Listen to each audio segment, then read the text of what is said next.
The outcome of the CAPS pandemic in Event 201 was catastrophic. 65 million people died in the first 18 months. The outbreak was small at first and initially seemed controllable, but then it started spreading in densely crowded and impoverished neighborhoods of megacities. From that point on, the spread of the disease was explosive. Within 6 months, cases were occurring in nearly every country. At first, wealthy countries with advanced healthcare and public health systems were primarily able to limit the spread of the disease within their borders.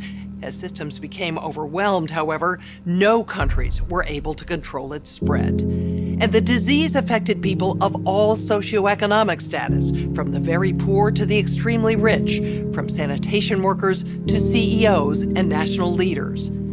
The economic consequences were dramatic. The high death toll and even greater numbers of sick hurt productivity in many industries. Manufacturers were having trouble filling orders, and countless companies in the service sector simply shut down. The global economy was in a free fall. The GDP down 11%.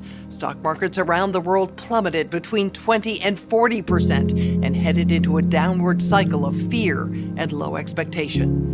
Businesses were not borrowing, banks were not lending. Everyone was just hoping to hunker down and weather the storm.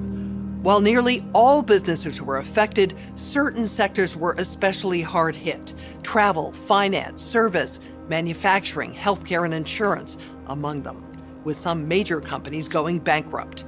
And there were seismic societal consequences as well. The world saw large-scale protests and in some places riots. People were angry about the lack of access to healthcare and medicine, as well as government's inability to protect them from the disease. This led to violent crackdowns in some countries and even martial law. Political upheaval became the rule across the globe. The public lost trust in their respective administrations. Several governments fell, while others were desperately striving to hold on to power. This spurred further crackdowns.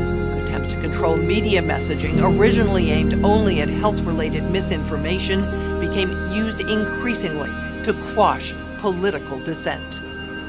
Economists say the economic turmoil caused by such a pandemic will last for years, perhaps a decade.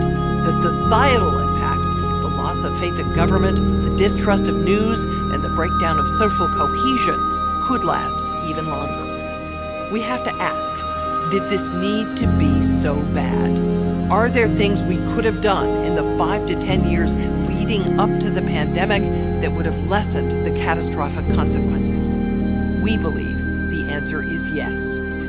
So, are we as a global community now finally ready to do the hard work needed to prepare